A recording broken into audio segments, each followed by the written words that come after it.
Have you ever wondered what it's like to be a ball boy for the Pacers? Sit courtside the whole game, see everything that happens up close, rebound for NBA players before the game even starts, hang out in the halls amongst team employees. We'll talk about it all today on the Locked On Pacers podcast. You are Locked On Pacers, your daily Indiana Pacers podcast, part of the Locked On Podcast Network, your team every day.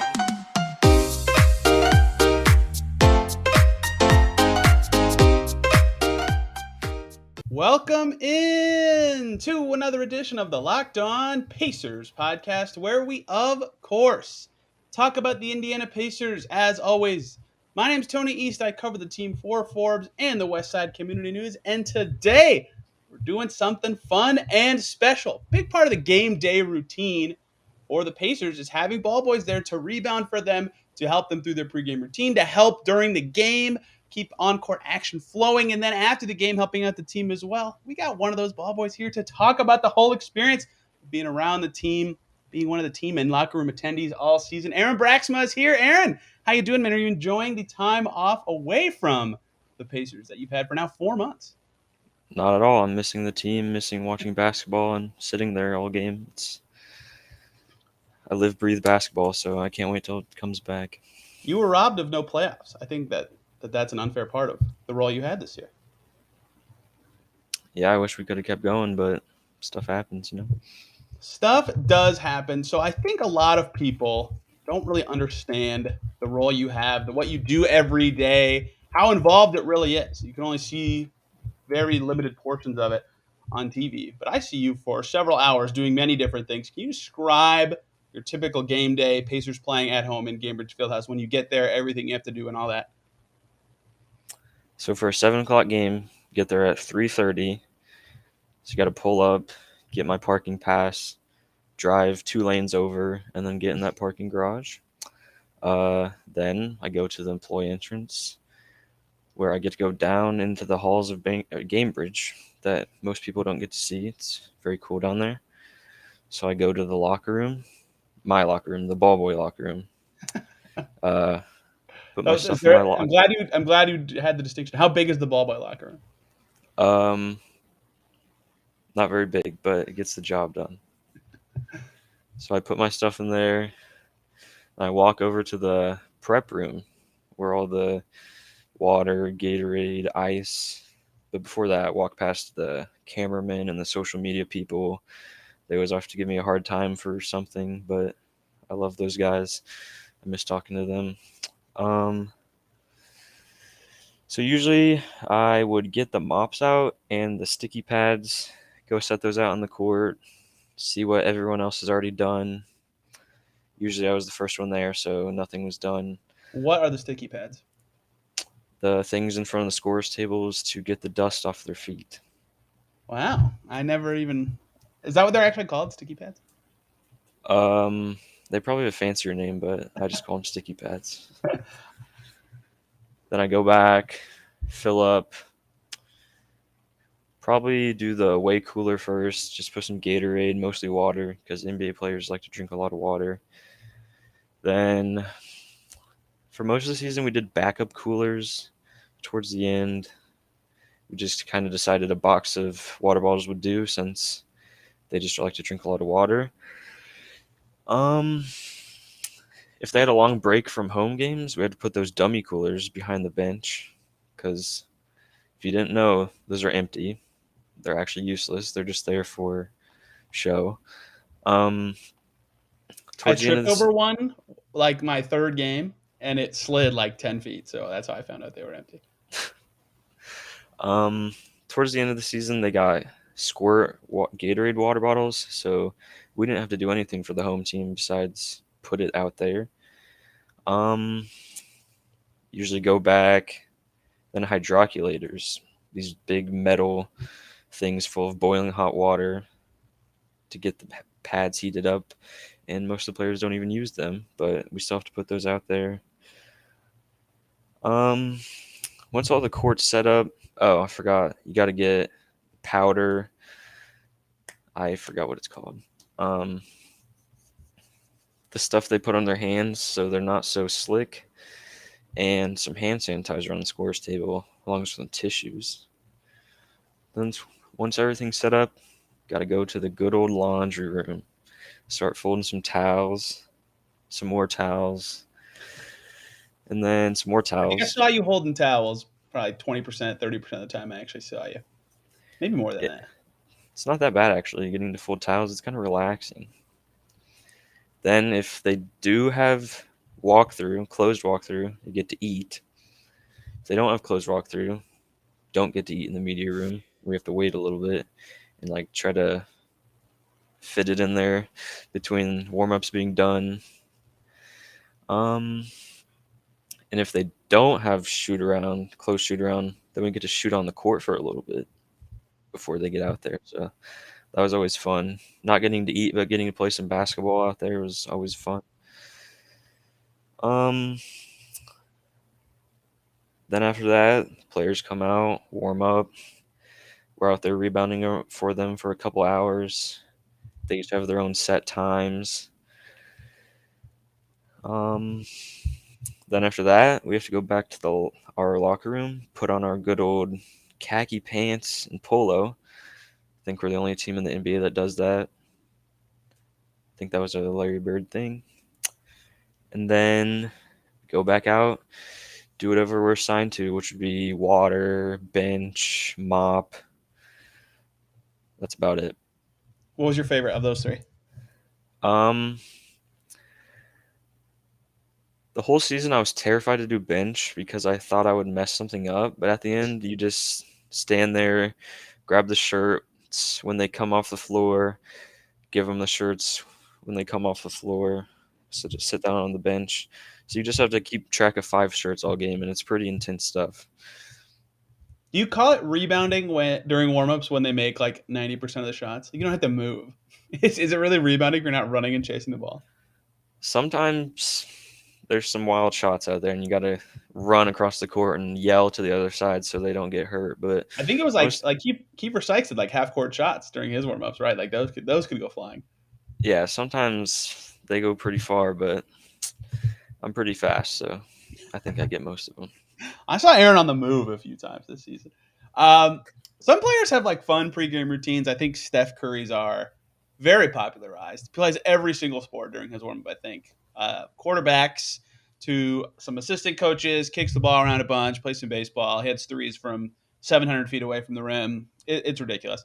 The Pacers pregame routines are not as bubbly, but they do have some guys who make me laugh during their pregame. Isaiah Jackson has fun pregame routines, for example. Who did you have a favorite guy during the season that when you were out there before the game and they were doing their thing that you really enjoyed, being around or what they were doing to get ready to play?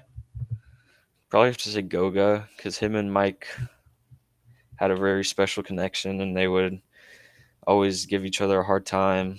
And they would always play a game of shooting where Mike would contest him, and if he misses, Mike got points, and if Goga made it, Goga got points. And they would go around the whole arc, and they just had a lot of banter back and forth the whole time.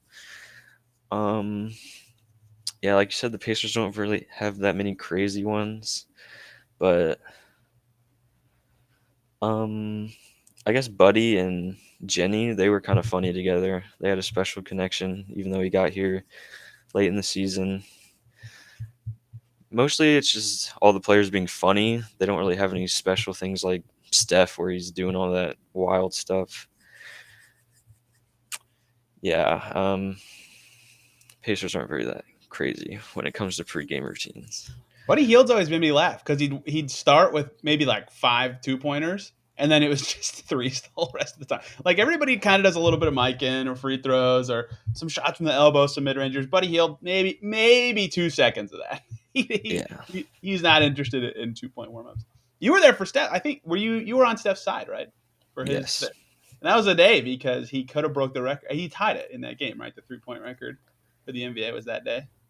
So there were like a Yeah. bajillion people there. Yeah, that was my craziest rebounding experience. Like once you become a ball boy, you kind of realize they're all humans, and like you don't get that starstruck. But Curry, that was kind of different for me because he's one of my favorite players, best shooter of all time, and everyone was there to see him, and it was different energy. Hey guys, let's take one short little break so I can talk to you about Built Bar, who are making the best tasting protein bars ever. What are Built Bars besides being delicious protein bars? They're basically tasting like candy bars, 100% covered in chocolate protein bars.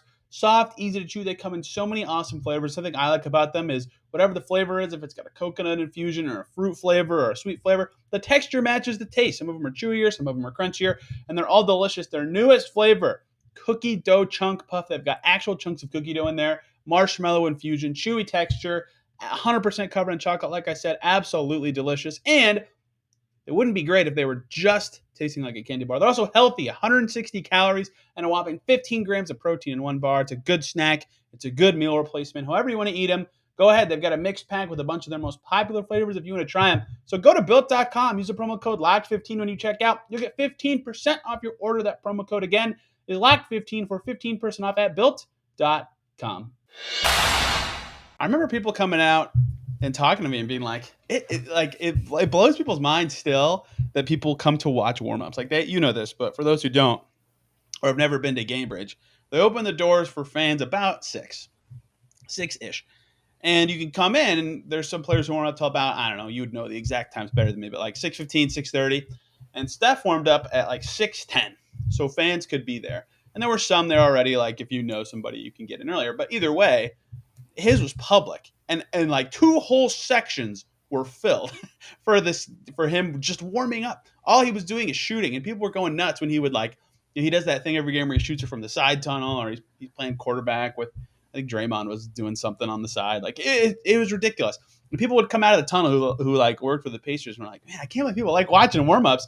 And I was one of the people out there watching warm-ups because it was awesome. He just does stuff that no other player does, and it's so unique that it's that way. Yeah, the Pacers don't have a ton of guys who do funky stuff. Like it was well popularized that Sabonis and Vic had their thing they would do before the game. You know, they would tap the balls and shoot the three at the same time. But that was more like right before the game when there were fans. That wasn't really a pregame warm up thing. They haven't. Vic was just fun and bubbly in general, but not really anything special about his routine. I'm probably going to say T.J. McConnell. He is very funny to me when he comes out, even though I think you only got about 2 games of him, right? Yeah, he was injured the whole season, but he was fun.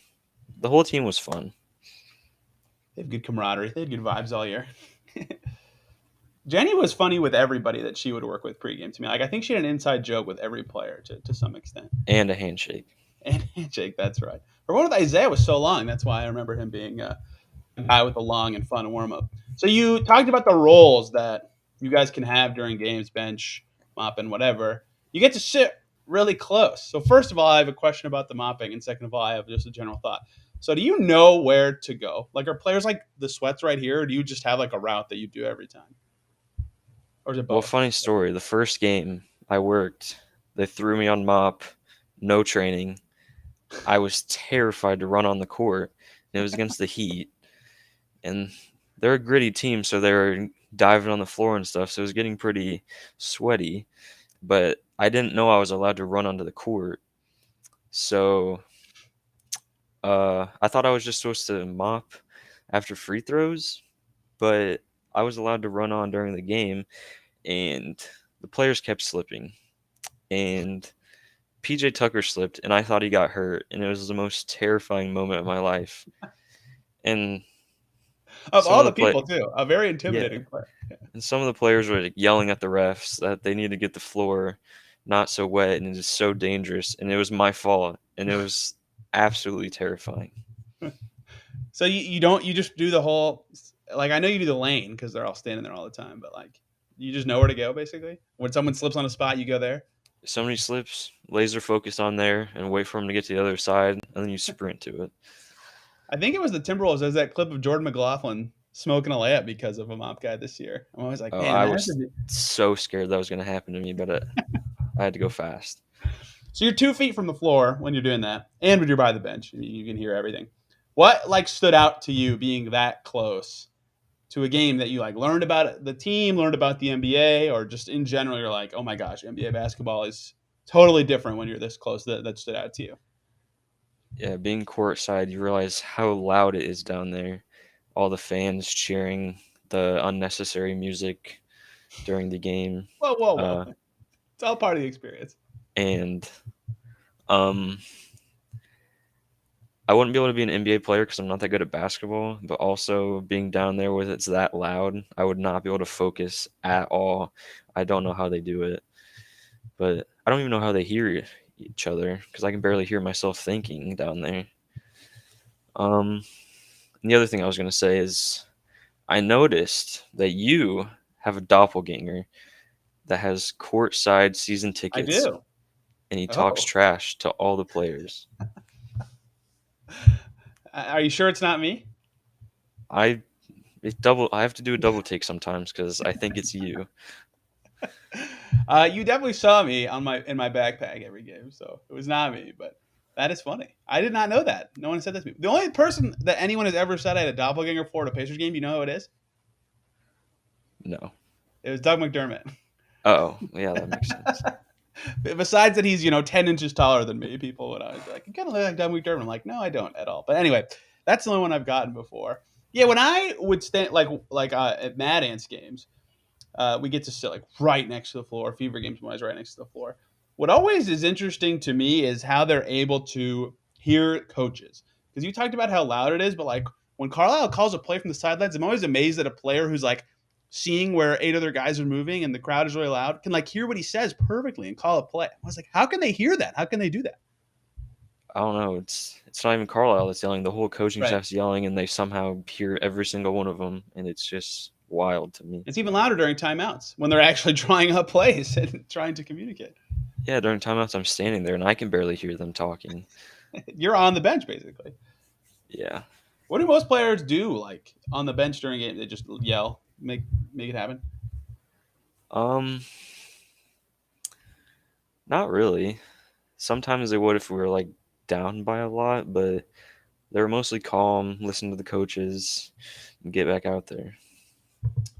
So the rebounding part of your job was the most public to me, at least. Obviously, you did more than that, and you were on TV quite often. But anywho, Steph, for example, you said like that was one you enjoyed because he's one of your favorite players. Who else did you enjoy like rebounding for, or seeing how they kind of focus in before games started? Well, for the Pacers specifically, I loved rebounding for Jalen Smith and Dwayne Washington. Dwayne Washington was so funny, and he was always so nice to me, and would always talk to me. But like during warmups, when the whole team's out there, I felt like I was giving the ball to Jalen more than anyone.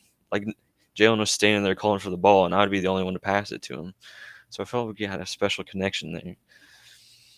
You like so there's no like coach intermediate with him. It was just straight to him every time. Is that what you mean? Yeah, when the whole team's out there, like Yeah. wait, like Oh, actual right before the game, you pregame. mean? Yeah. Yeah, How do you wait? Can you tell? Like, how do you know who shot it? Is it obvious? Like, I feel like they're all shooting at the same time. I would get it mixed up.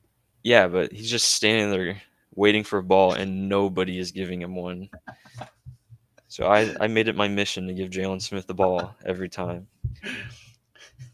I didn't know that. That's very funny and a little sad. That's funny. How did they choose? Because you had road teams sometimes and home teams sometimes. Like, which side you're on, or is it just random? Um, for some of the stuff they do seniority, but for like mop and water, it's kind of just random, whatever they want to choose. And towards the end of the season, the equipment manager wanted me to work on the bench because we had some good mojo going, I guess. Like we did really good, and he wanted us to keep going. So I was not going to complain about that. So, like, when the Lakers were in town, you couldn't be like, "Hey guys, I want to, you know, hop over when LeBron's going." You can't just request it; it just happens. And I could try, but I didn't even get the Lakers game because I was a rookie. So sometimes I didn't get the You got the greatest Warriors. games. Yeah, that was. I was praying that I would get away mop, and it happened. You mobbed that game too. That's funny. I didn't know that. Then you got the whole experience for that game. When he almost broke the record with what was it like 40 seconds left when he shot his last three in that game. I was like, oh, this is gonna be the loudest I've ever heard a basketball arena. That was a home game for the Warriors. that was a ridiculous game. You didn't cheer at all. You can't cheer, right? You have to be very stoic. I clap for the Pacers a lot. Did any player like Make any specific requests on like how to pass them the ball or any random thing like that? Um, well, the coaches, you got to bounce pass to them because they're not always paying attention. They want to hear it. Uh, for the players, not really special requests on rebounding, but like when I worked the Celtics game, I was on the water. And Jason Tatum wouldn't have the ball boy hand him water. He had his own special guy that would hand him Gatorade. And it was Not Deuce? very odd. No, it was one of the trainers, I'd assume. That's interesting. And for the Pacers, like it wasn't really a request, but Malcolm Brogdon would not drink the entire game. He literally didn't consume any liquid at all. It was always very odd to me because I would always try to hand it to him, and he would just be like, "No, I'm good." He drank a ton of water after the game. I know that because during media session too, he'd still have his water bottle. And I posted a clip once where he was filling it right when I asked him a question. So I'm talking and you just hear like he put it right in front of the mic and it's just like a glugging sound of it falling out of the water bottle and popping over and over, which was very funny for me. But he realized how right away how loud and funny it was. What was your favorite part of game day routines? Um, Probably the individual workouts because there's only two people at once, not the whole team shooting around. So you kind of get to chill out a little bit, but while also rebounding, passing, still playing some basketball, kind of, and listen to all their banter and funny jokes. And because when they're all shooting at the same time and I'm in my khakis and polo, it gets a little stressful and I get hit in the head a lot. And it's kind of That's it's sad, but wild. you can't keep track of all however many you would know. Is there an exact number every game? Like the team gets 5, 6 basketballs? We usually put like 8 or 9 on each Oh side. wow. You can't keep track of that many at once. You haven't No, met. I know it's very surprising that I can't keep track of 9 basketballs going up at once. Last one. So I talked about that fans could come in publicly at 6. You guys were still on the court when the players were done warming up sometimes at like 6:30. Was it nerve-wracking to shoot in front of fans? Yeah, the first time I was scared to shoot jump shots, so I was just shooting layups the whole time, still missing some layups. Then I realized no one really cares. Well, I guess, yeah, people do, because sometimes I would know people that were there and they would send me videos of me missing shots and stuff. But yeah, that's a really fun part, just shooting in front of a couple thousand people. You gotta I feel like noticed when a, they can't miss. Like whenever one of you guys just can't miss one day, I'm like, oh man, this guy's on fire. Like they need to bring him in for free throws tonight.